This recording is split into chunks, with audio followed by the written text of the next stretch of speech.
দান দান ৩ দান। পরপর ৩ ম্যাচে হারলো শাকিব খানের ঢাকা ক্যাপিটালস। তাহলে কি লিটন দাসই ডুবাচ্ছে শাকিব খানকে?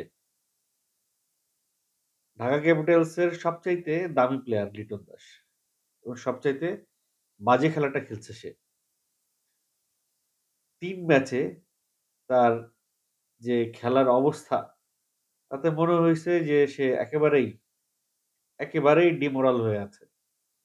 এই অবস্থায় ১ম ২ ম্যাচ খারাপ খেলার পরেই তাকে বসিয়ে বা তাকে তার অর্ডারটা চেঞ্জ করে দেয়া বা সাব্বিরকে দলে নেয়া আরেকটা প্লেয়ার চেঞ্জ করে। যেহেতু ব্যাটিং সাইডটা দুর্বল হয়ে যাচ্ছে, সাব্বিরকে একটা সুযোগ দেওয়া দরকার ছিল। জানি না ৪র্থ ম্যাচে তারা কি করবে। তবে ৪র্থ ম্যাচের সমীকরণটা এমন হওয়া উচিত যে লিটন দাস মাইনাস, সাব্বির ইন এবং একজন স্পেশালাইজড বোলারকে রাখা উচিত ছিল ঢাকা ক্যাপিটালসে। এমন কোন বোলার নাই ঢাকা ক্যাপিটালসে যে মানে খুব আ ভয়ংকর কোন বোলার যাকে সবাই ভয় পাবে। খুব আহামরি কোন রেজাল্ট ঢাকা ক্যাপিটালসের কোন বোলার করতে পারেনি। ক্যাপ্টেন থিসারা পেরেরা যে পারফরম্যান্স দেখাইছে আজকে, হিসাবটা কিন্তু খুবই সামান্য হিসাব। ১৫২ করে ফেলছে, আর মাত্র ২০ টা রান দরকার ছিল। এদিকে লাস্ট যে ব্যাটসম্যানটা থিসারা পেরেরাকে কোম্পানি দিছে, সে ২০ বলে ১১ রান করছে। সে যদি শুধু সিঙ্গেল নিয়ে থিসারা পেরেরাকে দিয়ে দেয়, থিসারা পেরেরা আরো ৭-৮ টা বল বেশি পায়। ওই ৭-৮ টা বলই কিন্তু খেলার হিসাব। ওই ৭ টা বলে থিসারা পেরেরা যদি ৩ টা ৬ ও মারে, খেলা কিন্তু ঘুরে যায়। জিতে যায় ঢাকা ক্যাপিটালস। অঙ্কটা খুব সহজ ছিল। কিন্তু জটিল করে ফেলল বল নষ্ট করে। যে কয়টা বল নষ্ট হইছে, হ্যাঁ, লিটন দাস বল নষ্ট করে নাই, পিটায় আউট হইছে। ঠিক আছে, this is good. ২০ over ১৭৫ run মানে একজন যদি এক সাইডে যদি পিটায়ও খেলে, আর ধুমধাম পিটায় খেললেও ৫ জন যদি ২০-২৫ করে তাতেও ১৭৫ চলে আসে।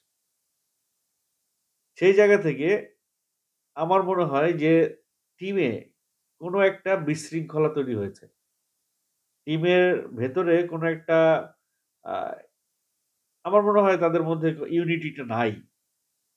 লিটন দাস হয়তো ক্যাপ্টেন্সি চাচ্ছে।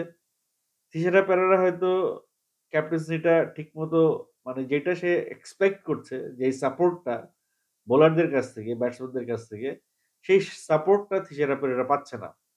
আর পাচ্ছে না বলেই সে নিজেই পুরো দায়িত্বটা কাঁধে নিতে চেয়েছিল এবং যা খেলা সে দেখাইছে ১০৩ রান করা একজন অলরাউন্ডার, সে কিন্তু স্পেশালিস্ট ব্যাটসম্যান না। সে ১০৩ রান করে ফেলে। সেই লোক যদি ১০৩ রান করতে পারে ৬০ বলে, তাহলে অন্যান্য যারা টপ অর্ডার ব্যাটসম্যান তারা কেন এত ব্যর্থ হইল? তানজিদ তামিম, লিটন দাস, তারপরে যারা আসছে, তাদের প্রবলেমটা কোথায় ছিল? প্রবলেমটা ছিল আমার মনে হয় ওভার কনফিডেন্স। তারা বেসিক্যালি সবগুলো টিমকে আন্ডার রেটেড ভাবছে। সবগুলো টিমকে মনে করছে ওকে ফাইন, ক্যাজুয়ালি খেললেই জিতে যাব। কিন্তু না, বিপিএল এর এবারের টিম একটার চেয়ে একটা ভালো। একটার চাইতে একটা ভালো। কোন টিমকেই ছোট করে দেখার কোন সুযোগ নাই। আর টি-টোয়েন্টি যেহেতু ২০ ওভারের খেলা, প্রতিটা বল এখানে খুব গুরুত্বপূর্ণ। বল নষ্ট করার কোন স্কোপই নাই। যদি বলে ব্যাটে সংযোগ না হয়, যদি রান না পায় তাহলে অপোনেন্ট এ যে থাকবে তাকে স্ট্রাইকটা দিয়ে দেওয়া উত্তম। যার ব্যাটে বল লাগতেছে। সেই প্রবলেমটাই এখানে হইছে। সেই প্রবলেমটা এখানে হইছে। আ খুবই বাজে শট খেলে দেখলাম যে অ মানে বেশি কনফিডেন্স যেটা ওভার কনফিডেন্স হলে যেটা হয়, বেশি উচ্চাভিলাষ হলে যেটা হয়, তিশারা পেরেরা যে কাজটা করল ফার্স্ট এর দিকে এসে, এই উইকেট এই উইকেট পড়াটা রোধ করার জন্য তিশারা পেরেরা যেটা করল, সে কিন্তু সবগুলো আ স্ট্রাইক করছিল, ব্যাটিং করছিল, সে বলগুলো মাটির দিকে মানে আকাশের দিকে বল না উড়িয়ে নিচের দিকে বলগুলো মারছিল। পরের দিকে সে ৬ টা মারছে যখন সে কনফিডেন্ট হয়ে গেছে, যখন তার ব্যাটে বল চলে আসতেছিল। এই সিম্পল একটা ইকুয়েশন যে ওকে আগে বল ব্যাটে আসুক, আ কনফিডেন্স আসুক, তারপরে আমি ওভার দ্য বাউন্ডারি খেলি। তো বাংলাদেশের মেক্সিমাম প্লেয়ার আমি দেখছি আইসাই ৬ মারতে চায়। মানে আইসাই গরম ভাত। This is quite impossible. ১ম এ ৪-৫ টা বল আগে দেখতে হবে, খেলতে হবে, বুঝতে হবে। প্লেয়ারের মোটিভ বুঝতে হবে। বোলারের মোটিভ বুঝতে হবে। বোলারের বলের গতি, পিচ তারপরে মানে এভরিথিং আ মাঠে এসে অভ্যস্ত হইতেও তো ৫-১০ টা বল লাগে। সেই ৫-১০ টা বল সিঙ্গেল, ডাবল অথবা 4 যেটাকে আমি বলতে চাচ্ছিলাম যে মাটির দিকে বলটা মারা। উপরের দিকে না মেরে নিচের দিকে বলটা মারা। স্ট্রেইট ড্রাইভ, কভার ড্রাইভ এগুলো করে বলটাকে মাটি কামড়ে সীমানার বার করে দেক এই ফাঁক-ফোকর দিয়ে। তাতে করে হয় কি কনফিডেন্সটা বাড়ে। আর প্রত্যেকটা ব্যাটসম্যানই তো অনেক স্কিলড। তাদের জন্য এগুলো কিন্তু কোন বিষয় না। একবারে ৬ মেরে আমি খেলা ম্যাচ জিতে যাবো। এই ধরনের আশা করা মানে বোলারকে আন্ডার এস্টিমেট করা। অপোজিশনের বোলারকে এত আন্ডার এস্টিমেট করা ঠিক না। যে তার প্রত্যেক বলে আমরা ৬ মারার চেষ্টা করব, ৬ মেরে মারব।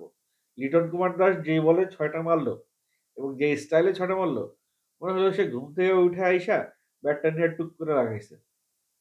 ওই বলে আরো এনার্জি দরকার ছিল। ওই ৬ টা মারার মিরাজের এই ৬ টা মারার। স্পিন বল, স্লো আসতেছে, দেখার টাইম আছে। বুইঝা শুইনা মানে ফুল ফোর্স এ মারা দরকার ছিল। সে খুব ক্যাজুয়ালি খেলছে এবং পরে দেখলাম যে সে আউট হয়ে যাওয়ার পরেও সে গ্যালারিতে দেখলাম সতীর্থ প্লেয়ারের সাথে হাসি মুখে খোশ গল্প করতেছে। মানে it doesn't matter to him. Matter কার জন্য? ম্যাটার তো শাকিব খানের জন্য। শাকিব খানের চেহারার দিকে তাকানো যায় নাই। শাকিব খান যেই মানে যে টেনশন শাকিব খানকে লিটন দাস দিচ্ছে, আমার মনে হয় শাকিব খানের ২ বউ এত টেনশন শাকিব খানকে এর আগে দেয় নাই। অপু বিশ্বাস বুবলিও এত টেনশন শাকিব খানকে দেয় নাই। যে টেনশন লিটন দাস শাকিব খানকে দিচ্ছে। আমি একটা জিনিস ক্লিয়ার হয়ে গেছি ৩ টা ম্যাচে। উনারা কেন ক্লিয়ার হইতে পারতেছে না আমি জানি না। লিটন দাসের উপরে ভরসা করা যাবে না। এটা শুধু আজকে থেকে না। এটা তো গত ১-১.৫ বছর ধরে লিটন দাসের এই বাজে পারফরম্যান্স। লিটন দাসকে আমার কাছে মনে হয়েছে যে ওকে টিমে নেয়াটাই একটা আ আমি জানি না। আমার কাছে এটা আমার ব্যক্তিগত মতামত যে ওকে টিমে নেয়াটা একটা ভুল ডিসিশন ছিল। আরো একটা ভুল ডিসিশন হচ্ছে গিয়ে যে সাব্বির রহমানকে এই ম্যাচে না খেলানো। জেসন রায় বোধহয় এখনো আসে নাই। একটা স্ট্রং ব্যাটসম্যান জেসন রায়। আ সেই সেই ব্যাটসম্যানটা আসলে আরেকটু মানে ম্যাচের মাত্রাটা মোড়টা ঘুরে যেত। ঢাকা ক্যাপিটালস যেটা করতে চাইছে, তারা হচ্ছে গিয়ে ব্যাটারের দিকটা স্ট্রং রাখছে। বোলিং ডিপার্টমেন্টটা সে ব্যাটস ব্যা স্ট্রং করতে পারে নাই ওভাবে। যেমন মেহেদী হাসান মিরাজ বা তাসকিন বা নাহিদ রানা বা রিশাদ যাদের নাম খুব এই যে ৫-৬ টা বোলার আছে যাদের নাম খুব আলোচনায় ছিল। যারা খুব ভালো ফর্মে ছিল। তাদেরকে কেন তা ঢাকা ক্যাপিটালস বোলার হিসেবে তাদেরকে কেন দলে ইনক্লুড করতে পারল না? আমার মাথায় আসে না। আ আমি জাস্ট বুঝতে পারি না। তো শাকিব খান তার বরবাদের শুটিং ফেলায় রাখছে। তার নিজের ক্যারিয়ার, তার যেইটা দিয়ে সে শাকিব খান হইছে, সেই শুটিং, সেই সিনেমার শুটিং অফ করে রাইখা সে বিপিএল এ প্রতি ম্যাচে সে মাঠে যেয়ে খেলা দেখতেছে। আগে বিপিএল শেষ হবে, তারপরে বরবাদের এমনও হইতে পারে যে আগামী ২-৩ টা ম্যাচ যদি হেরে যায় ঢাকা ক্যাপিটাল, তাহলে তো বিপিএল এর ফার্স্ট রাউন্ড থেকে ঢাকা ক্যাপিটাল বাদ। দেন শাকিব খান ওকে ফাইন চলো তাহলে যাই শুটিংটা করি। এরকমও হইতে পারে। কিন্তু এখন খুবই একটা ক্রুশিয়াল টাইম ঢাকা ক্যাপিটালসের এখন সমীকরণটা অনেক কঠিন হয়ে গেছে। আর বোধহয় ৪ টা বা ৩ টা ৪ টা খেলা যদি থাকে ৪ টা খেলার ৪ টাই তাদের জিততে হবে। জেতা ছাড়া আর কোন অপশন নাই। পয়েন্ট টেবিলের সবচাইতে নিচের নামটা হচ্ছে ঢাকা ক্যাপিটালস।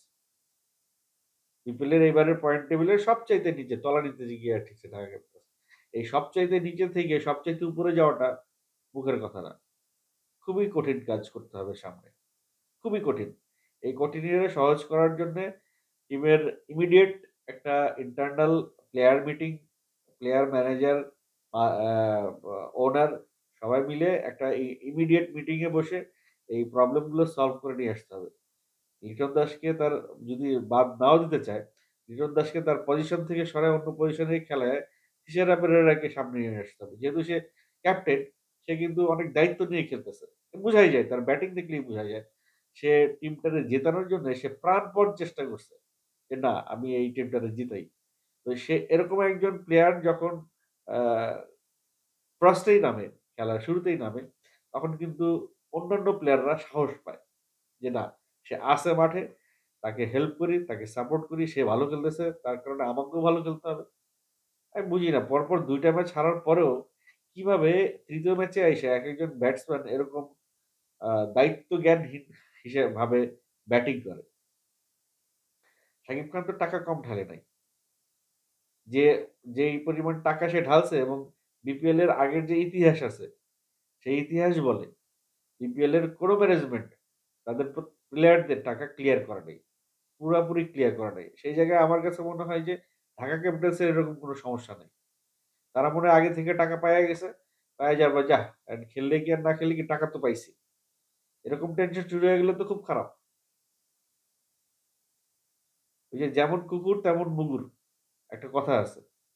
যেমন কুকুর তেমন মুগুর।